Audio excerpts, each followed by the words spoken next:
Bom dia, bom dia, bom dia. Mais um Morning Call, o que esperar do mercado hoje? Eu sou o professor Wagner aqui da Francesca Educação Financeira e todos os dias nós estamos aqui ao vivo para falar um pouquinho de fechamento do mercado no dia anterior e trazer as principais notícias que mexem com o mercado financeiro no dia de hoje. Sempre um olhar aí para ambiente político, cenário econômico e também ambiente corporativo com as principais informações aí que impactam o dia a dia de quem trabalha no mercado financeiro, quem quer se tornar um especialista ou quem quer começar o dia bem informado. Esse é um ótimo momento, então nos acompanhe diariamente, deixe seu like, se inscreve no canal, ativa as notificações e compartilhe esse conteúdo aí com mais pessoas que você sabe que se encaixam nessas características. Hoje, dia 4 de abril de 2022, segunda-feira, iniciamos uma nova semana, após na sexta-feira, depois de termos fechado aí mais um mês, o mês de março, com dados positivos aí para o mercado brasileiro. Na sexta-feira iniciamos aí dia 1º de abril, um novo mês com o índice Ibovespa também fechando aí novamente em alta acima dos 120 mil pontos, aí um bom cenário, algo que não alcançávamos aí há quase 9 meses, olhando aí para índice brasileiro. E a redução da expectativa de juros futuro acabou aí rendendo aí bons frutos, principalmente para varejistas e também para as empresas de tecnologia que acabam aí se beneficiando desse movimento, né, e estavam sofrendo aí já há alguns meses, principalmente por conta desse cenário de maior incerteza no juro futuro e um custo maior para essas empresas que acabam tendo aí um retorno ao acionista um pouco menor no curto prazo e por isso também sofreram bastante. Olhando aí o mercado brasileiro ainda, nós vimos uma nova desvalorização da moeda norte-americana, o dólar que caiu forte também aqui no Brasil na sexta-feira, principalmente com o bom fluxo aí de recursos estrangeiros entrando no país, né, seja aí por investimentos aproveitando a alta taxa de juros acima de 10%, né, em dois dígitos aqui no país, e também aí a desvalorização de alguns ativos de bolsa, né, que já vem desde o ano passado sendo desvalorizados e acabam estando em um momento mais barato, mais atrativo para o investidor internacional. Olhando também um pouquinho para exterior, na sexta-feira e na quinta e na sexta-feira tivemos aí bons indicadores, principalmente linkados a desemprego e geração de novos empregos lá nos Estados Unidos, o que trouxe um pouco mais de alívio para o mercado e também uma perspectiva maior aí do aumento de pelo menos 0,50 pontos percentuais de taxa de juros pelo Banco Central norte-americano, o Federal Reserve, que deve acontecer aí no mês de maio. Então também toda uma expectativa em relação a esse movimento que impactou os mercados na sexta-feira também. Olhando um pouquinho para a Europa também fechou em alta, principalmente aí por um olhar mais apurado em relação aos conflitos no leste europeu. A Rússia deixando as regiões próximas a Kiev e uma possibilidade aí de um cessar-fogo sendo mais visível, o que traria aí uma redução na questão dos gargalos de insumo, principalmente, e traz uma preocupação um pouco menor em relação aí à inflação lá na Europa. Ainda não há uma certeza absoluta desse cessar-fogo. Alguns especialistas falam em um recuo da Rússia para a invasão em outros locais do território ucraniano, mas vale a pena ir acompanhar durante essa semana, principalmente aí, os próximos passos desse conflito e o impacto que eles acabam trazendo aí para a economia não só na Europa, mas no mundo inteiro. E vamos dar uma olhadinha então para números de forma geral, conforme o fechamento de sexta-feira, para facilitar esse nosso bate-papo. Olhando um pouquinho aí para o fechamento do índice Ibovespa, temos uma alta de 1,31%, com o índice chegando a 121.570 pontos.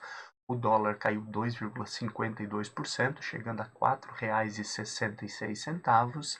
E as bolsas norte-americanas em leve alta, Nasdaq subiu 0,29% a 14.261 pontos, O índice S&P 500 teve uma alta de 0,34% a 4.545 pontos e Dow Jones subiu 0,40%, chegando aí aos 34.818 pontos. Na Europa também tivemos forte desvalorização da moeda, o euro chegou aqui a R$ 5,15, uma queda de 3,46% na sexta-feira, dia 1º. E olhando aí para as bolsas europeias, elas também tiveram leve alta. O DAX na Alemanha subiu 0,22% a 14.446 pontos. O CAC na França teve uma alta de 0,37% a 6.684 pontos. E no Reino Unido, uma alta de 0,30% a 7.573 pontos, números de fechamento aí do mercado na sexta-feira, dia 1º. Ásia também, que falamos aqui já do fechamento no final do nosso Morning Call de sexta-feira. Tivemos aí na China uma alta de 0,91% a 12.227 pontos e no Japão uma queda aí de 0,56% na bolsa Nikkei, com forte desvalorização do yuan, e a bolsa fechou aí a 27.665 pontos. Olhando um pouquinho aí para o ambiente, cenário de criptomoedas, também tivemos aí as principais criptomoedas aí voltando a crescer na sexta-feira, o Bitcoin uma alta de 1,07% após queda aí no dia anterior, e o Ethereum chegando a subir 4,92%, forte valorização aí nos últimos dias da semana passada. Olhando aí para petróleo futuro, com a questão de Covid-19, né, os protocolos lá na China que acabam aí mantendo um isolamento e lockdown em todas as regiões aí com alguns casos de Covid. Espera-se aí um menor consumo de petróleo aí da China em alguns momentos, e também tivemos na semana passada o governo norte-americano anunciando aí a liberação de 1 milhão de barris de petróleo por dia nos próximos 6 meses do seu estoque, principalmente para reduzir o preço do combustível e a inflação. Com esse movimento, nós vimos o Brent, o petróleo, aí, fechar com queda na sexta-feira, e também o WTI. O Brent chegou aos $104,35, negociação futura, e o WTI perdendo os $100 a $99,38, expectativa aí para o final do mês de abril. Essas negociações, lembrando aí que nós já tivemos o petróleo no início da guerra chegando a quase $140, então uma grande desvalorização, e também uma promessa aí de a partir de maio a OPEP+ também suprir aí o aumento de oferta e demanda ali para petróleo, aumentando também a sua produção diária. Aguardamos todas essas informações, mas tem alguns pontos aí que já temos evolução nesse sentido. Para o dia de hoje, dia 4 de abril, nós temos aí nas primeiras horas do dia uma leve valorização do petróleo, que chega aí próximo dos $105, mas ainda bem aquém de outros momentos que vivemos recentemente. Continuando olhando para o índice S&P 500 VIX, famoso índice do medo, caiu na sexta-feira 4,52 pontos, voltando abaixo dos 20 pontos, 4,52%, desculpa, voltando abaixo dos 20 pontos, 19,63%. Lembrando que o índice VIX ele mede a volatilidade, a oscilação no mercado de renda variável, e o índice VIX, quanto mais alto, maior o risco, maior a volatilidade na renda variável. Por isso ele é muito utilizado aí por investidores de curto prazo, e vale a pena sempre acompanhá-lo também para entender os movimentos aí das bolsas, principalmente bolsa norte-americana, o índice S&P 500. Olhando para metais, negociação futura de ouro para o fim de abril de 2022, nós temos aí a negociação do ouro a $1.923,85 a onça, alumínio futuro para o final de abril precificando $3.441 a tonelada, e o ferro refinado se aproximando dos $160, $159,85, negociação futura para o final do mês de abril de 2022. Continuando e olhando um pouquinho para o fechamento do índice Bovespa na sexta-feira, falávamos na abertura aí de empresas de tecnologia e também empresas varejistas aí tendo altas na sexta-feira. Liderando essas altas, nós tivemos aí Cash 3, que é Melius, subindo 9,37% a R$ 2,80. Cielo 3, Cielo subindo 8,03% a R$ 3,36. Aí o terceiro dia consecutivo de Cielo entre as principais altas na sexta-feira, um movimento aí principalmente aí por conta da pressão aí de servidores do Banco Central que anunciaram greve a partir do dia 1º na sexta-feira.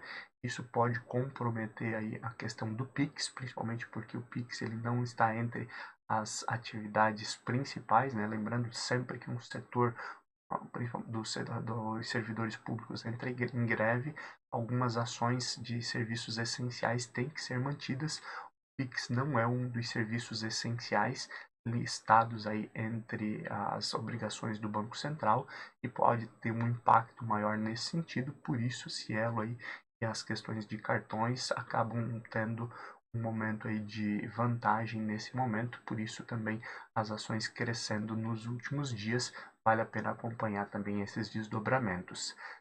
Também tivemos BID11, as ações de Banco Inter subindo 7,78% a R$ 22,85, Magalu subindo 7,77% a R$ 7,35 e Cogna também subindo 7,77% a R$ 3,05. Essas foram as principais altas de ações que compõem o índice Ibovespa na sexta-feira.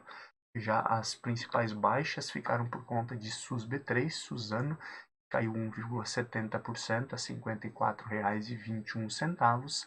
Klabin, KLBN11, caindo 1,61% a R$ 23,73. Aqui empresas que têm sua receita vinculada principalmente à moeda norte-americana e sofreram um pouco mais na sexta-feira. Também tivemos Uzimin 5, caindo 1,43% a R$ 13,77. Petri 4 caindo 1,31% a R$ 33,01. Empresas aí linkadas a commodities e BBDC4 Bradesco também caindo 1,08% a R$ 21,98. Fecham assim as principais baixas das ações aí que compõem o índice Ibovespa na sexta-feira. Para hoje, segunda-feira, dia 4, alguns indicadores que vale a pena ficar acompanhando. Temos o Boletim Focus, né? Lembrando que já pela terceira semana consecutiva nós temos aí não mais o Boletim Focus sendo liberado às 8h30 da manhã, mas sim aí sendo disponibilizado somente a partir das 10 horas. Também vale a pena então acompanhar esse indicador com expectativa aí de inflação, taxa de juros e câmbio dos principais economistas das instituições financeiras. Hoje também é dia do indicador de investimento estrangeiro direto aqui no país, mostrando um pouquinho dessa evolução em relação aos investimentos em dólar, investimento direto aqui, e divulgação do índice de preços ao consumidor, o IPC, divulgado pela FIPE. Esse indicador especificamente ele mede a inflação aí no estado de São Paulo. Ele é mais específico, mas também vale a pena acompanhar esse indicador no dia de hoje. Já olhando para o exterior, desculpa, hoje nós temos aí feriado na China, o que acaba afetando um pouco a liquidez aí nos mercados asiáticos. Temos divulgação aí da balança comercial da Alemanha, índice de preços ao produtor na zona do euro. Lembrando, na semana passada, sexta-feira, tivemos o índice de preços ao consumidor, trazendo aí uma inflação acima do esperado nos últimos 40 anos para a zona do euro. O indicador de preços ao produtor também aí pode trazer um indicador preocupante, lembrando que sempre o índice de preços ao produtor e o índice de preços no atacado acaba no longo prazo indo também sendo repassado ao consumidor final. Isso traz uma preocupação também em relação aos próximos passos aí do Banco Central Europeu na questão aí de aumento de taxa de juros e acelerar o ritmo de retirada de estímulos que já começou na última reunião que nós tivemos. Também inicia hoje aí a reunião do encontro do Eurogrupo, que discute muitas questões políticas e econômicas com os principais líderes aí também da zona do euro. Temos discurso de membros do BOE, Bank of England, lá no Reino Unido, e discurso de membros do Comitê de Política Monetária do Bank of England no Reino Unido, Banco Central lá do Reino Unido, também trazendo um pouquinho aí do panorama da última decisão, né? Tivemos aí 3 altas consecutivas da taxa de juros pelo Banco Central do Reino Unido, o Bank of England, também aí trazendo um pouco de expectativa para os próximos passos, para a próxima reunião. Então esses discursos é importante aí ficar de olho no dia de hoje. Também temos nos Estados Unidos hoje o indicador de encomendas à indústria, mostrando um pouco dessa retomada, né? Como está a indústria nos Estados Unidos, olhando aí para o número de pedidos feitos para a indústria, um indicador importante em relação à retomada econômica lá nos Estados Unidos, e principalmente aí esses indicadores podem também afetar os próximos passos aí do Federal Reserve, o Banco Central norte-americano, em relação ao aumento de taxa de juros. Olhando um pouquinho aí para o cenário político, principalmente aqui no Brasil, temos uma tônica muito forte de eleições de 2022, principalmente pela volatilidade que pode trazer aí para o mercado a cada movimento. E olhando um pouquinho aí para aquilo que pode movimentar esse início de semana, nós tínhamos aí o governo tentando encaminhar o Rodolfo Landim como presidente do conselho da Petrobras. Ele inicialmente aí se declarou impossibilitado, né, de continuar aí como presidente do Clube de Regatas Flamengo, também tocar aí como presidente do conselho da Petrobras. Houve aí diversas discussões no final da semana passada e fim de semana, e ele se declarou impossibilitado nesse momento. O governo então busca aí um novo nome para presidir o conselho da Petrobras, e ao mesmo tempo outra bomba lançada nesse ambiente de Petrobras para o governo federal foi a declaração do presidente da Petrobras, Silvio Luna, que já foi dito que será substituído a partir do dia 14 de abril, e ele declarou aí que o presidente Jair Bolsonaro tentou interferir na gestão da companhia, da Petrobras especificamente. Ele não aceitou, que ele não se venderia, não permitiria então que os seus valores fossem corrompidos.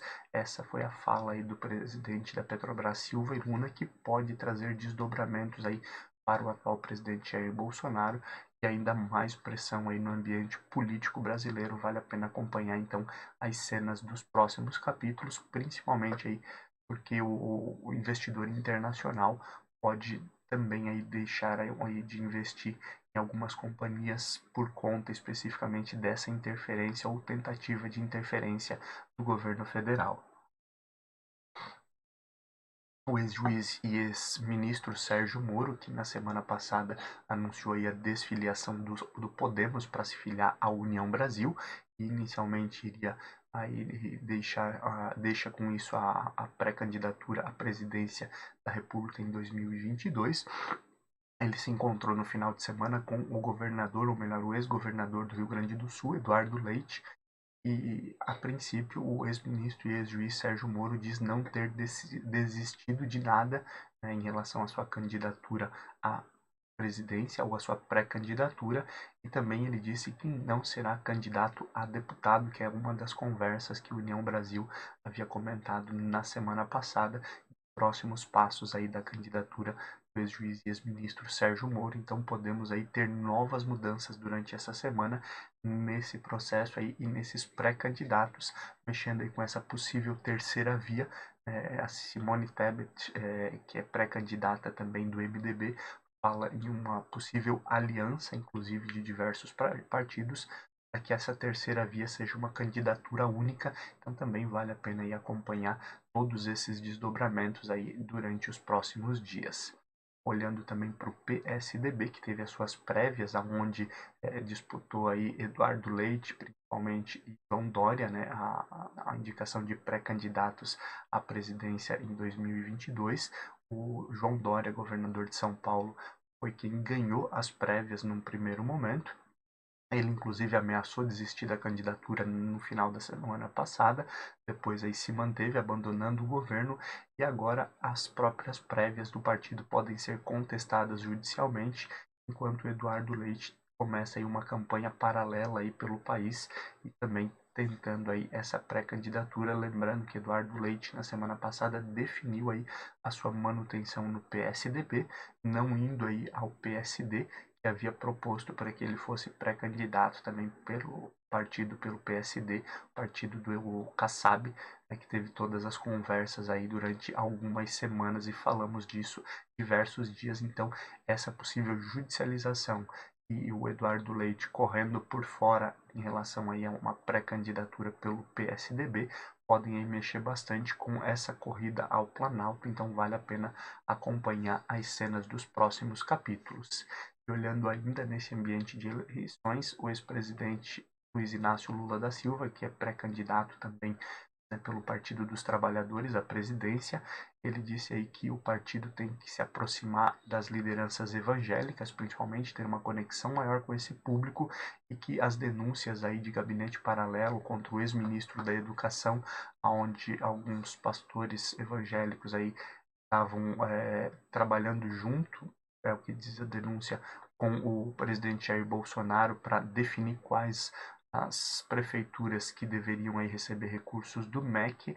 Esse movimento, essas denúncias aí, que inclusive pode virar uma CPI, né, nos próximos dias, pode também ser um bom momento, pode abrir esse espaço aí para essa conexão do Partido dos Trabalhadores com o público evangélico. Isso também vale a pena continuar acompanhando, assim como essa possível CPI que pode surgir aí nos próximos dias vindas do Senado, né, por conta aí desse possível gabinete paralelo, essa investigação contra o Ministério da Educação.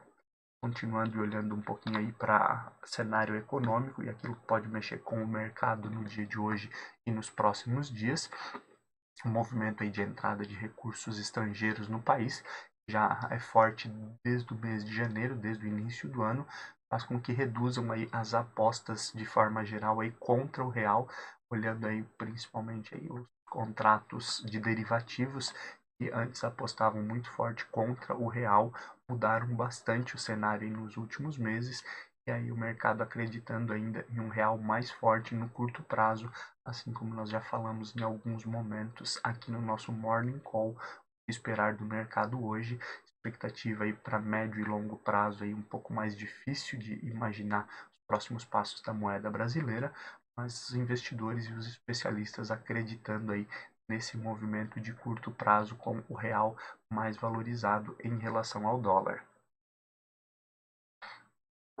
Voltando aí ao assunto da greve dos servidores do Banco Central, ele, além da preocupação em relação ao Pix, que traz aí uma valorização aí para empresas de cartão, como é o caso de Cielo, que falávamos há pouco, ele também traz um risco aí de apagão de dados, é uma preocupação do mercado, visto que no Banco Central brasileiro aí ele recebe e compartilha aí diversos dados, né, divulgação de dados que são utilizados para análises econômicas de diversos especialistas do mercado.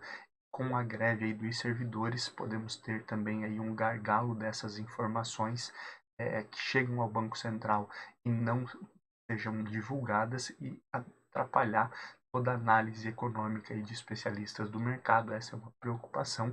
Então também vale a pena acompanhar os próximos passos aí dessa greve dos servidores do Banco Central brasileiro, lembrando que os servidores do Banco Central brasileiro, assim como outros servidores públicos federais, exigem um aumento após, no final do ano passado, em alguns momentos, o presidente Jair Bolsonaro prometeu aumento para todo o funcionalismo público federal em 2022, depois ele voltou atrás e o orçamento de 2022 foi aprovado em 2021 apenas com o aumento salarial para os policiais. Isso acabou aí gerando bastante dor de cabeça aí para diversos setores, e agora também a questão do Banco Central brasileiro, então vale a pena acompanhar todos esses desdobramentos. Ainda olhando para essa questão de mercado de forma geral, as empresas, né, muitas delas aí que estavam com IPO, ofertas iniciais de ações na Bolsa Brasileira, acabaram recuando, né? Falamos disso aí em diversos momentos aqui no país, e o cenário de juros mais alto, tanto aqui no Brasil quanto no mundo, e principalmente as incertezas da renda variável, né, as bolsas oscilando bastante por conta da guerra de insumos e outros problemas que nós vemos, como é o caso da inflação, diversas empresas têm optado aí por emissão de debêntures, para aumentar o seu capital, para trazer aí recursos para a empresa, em detrimento aí de oferta de ações, de abertura de capital. Então esse é um movimento forte que tem acontecido aí com as empresas aí brasileiras. Isso mexe automaticamente com a questão da economia.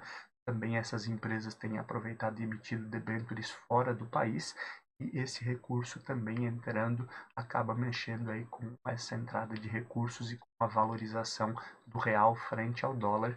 Também vale a pena aí acompanhar essa volatilidade e esses próximos passos dessas empresas aí que suspenderam seus IPOs, suas ofertas iniciais de ação na Bolsa Brasileira, e estão nesse momento aí emitindo outros títulos aí para capitalizar o seu caixa. E olhando aí para esses recursos de renda fixa, os títulos de renda fixa já estavam aí ganhando bastante espaço por um início de aumento de juros mais rápido aqui na América Latina, falando de Brasil e de outros países, também com o início da guerra entre Rússia e Ucrânia, e as sanções aí contra a Rússia também viraram um destaque ainda maior. Temos aí pouco mais de um mês que iniciou a guerra entre Rússia e Ucrânia, as sanções vieram depois disso, e houve aí uma valorização de 0,4% aí nos títulos aqui na América Latina, trazendo com isso aí recursos aí de investidores que aproveitavam aí também o leste europeu para investir e agora trazem os recursos aqui para a América Latina. Também um movimento especulativo e não se sabe quanto tempo dura, mas um bom momento aí para renda fixa, não só no Brasil, mas em outros países próximos aqui ao Brasil. E o mercado essa semana aí espera aí a ata do FOMC, que é basicamente o Copom, Comitê de Política Monetária lá nos Estados Unidos, principalmente o mercado ansioso aí com algumas informações da ata, principalmente referente aos próximos passos de juros lá nos Estados Unidos. Falamos sobre isso bastante na semana passada e existe toda uma expectativa de um aumento mais forte de 0,50 pontos percentuais nos juros lá nos Estados Unidos. Tudo isso aí podendo mexer bastante aí com o mercado durante essa semana, então vale a pena acompanhar as cenas dos próximos capítulos. E setor corporativo, ambiente corporativo com algumas notícias importantes, sempre reforçando aqui que não trazemos recomendação de compra ou venda, apenas notícias que podem mexer com o ambiente corporativo ou setores específicos. Iniciamos aí falando do setor de saúde, que promete uma ampliação dos M&As, as aquisições, também as fusões para o ano de 2022. Desde o ano de 2020 tivemos uma forte valorização nesse setor, com abertura de capital, novas empresas, principalmente fusões e aquisições aí, olhando para esse setor que cresceu bastante, olhando para hospitais principalmente, né, que tiveram uma forte aquisição por alguns grupos no ano passado, e a promessa é de que esses M&As, essas fusões e aquisições continuem em 2022. Vale a pena então acompanhar todos esses desdobramentos. A empresa União Química também finaliza a compra de fábricas e investimentos no estado de São Paulo e mira agora a produção de vacinas, né? Além de vacinas contra a Covid e outras novas vacinas. A União Química é a principal produtora terceirizada aí de vacinas para o governo brasileiro, então também podendo mexer bastante com esse cenário, principalmente após essa ampliação com novas fábricas da empresa no estado de São Paulo. A JHSF também planeja aí finalizar a construção de um condomínio residencial com shopping, uma praia artificial em São Paulo, justamente aí para aproveitar aí os paulistas que frequentemente aí descem para o litoral. Todo esse aparato, toda essa construção também pode mexer bastante aí com JHSF, e tem alguns complexos já, principalmente aí com aeroporto particular e outras situações aí que acabam trazendo aí um público diferenciado e valorização para a empresa. Também aí podemos ter movimentos nesse sentido, então vale a pena acompanhar esses desdobramentos aí de JHSF, os investimentos e obviamente aí a rentabilidade disso posteriormente. E olhando um pouquinho para a Petrobras, o que pode também mexer um pouquinho com o mercado, os gestores da companhia em 2022 tiveram mais do que o dobro de remuneração em relação ao ano anterior. 2021, desculpa, né, foi mais de 6 milhões de dólares aí em remuneração aí para os administradores da companhia, em detrimento de menos de 3 milhões aí pagos no ano de 2020. Também, óbvio, reflexo aí da boa gestão com bons resultados da companhia, mas também podendo mexer aí com a opinião do mercado de forma geral em relação a essa remuneração aí de administradores. E a companhia Vale continua aí processos aí de demissão, quase que uma caçada aí contra casos de assédio e discriminação. Olhando aí só para o ano de 2021, foram mais de 150 casos de pessoas demitidas aí por assédio ou discriminação dentro da companhia.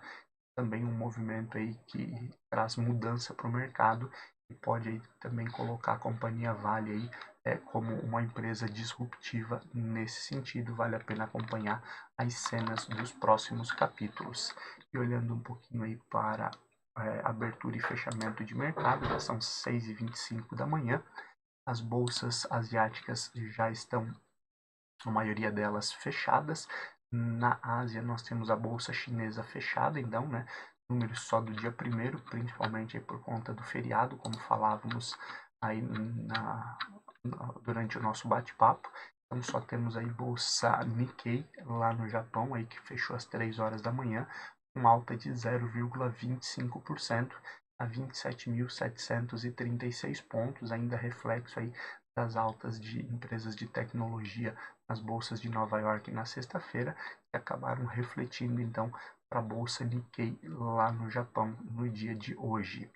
E olhando um pouquinho aí para os demais indicadores, desde as primeiras horas do dia, bastante oscilação nas principais bolsas globais. A Europa aí, principalmente o DAX e outras bolsas aí, uma expectativa de queda no dia de hoje, principalmente com a preocupação em relação aí ao leste europeu. Não se sabe ao certo aí realmente se a Rússia recuou em relação a Kiev. Aí tem toda uma preocupação em relação a isso, principalmente com algumas empresas que dependem diretamente da Rússia. Existem conversas aí de novas sanções contra a Rússia e automaticamente isso pesa aí nos mercados europeus, onde nesse momento, 6h27 da manhã, temos aí o DAX num 0 a 0, queda de 0,05%. Na França, o CAC, que teve alguns momentos de queda também no dia de hoje, nesse momento, 6h27, sobe 0,30%.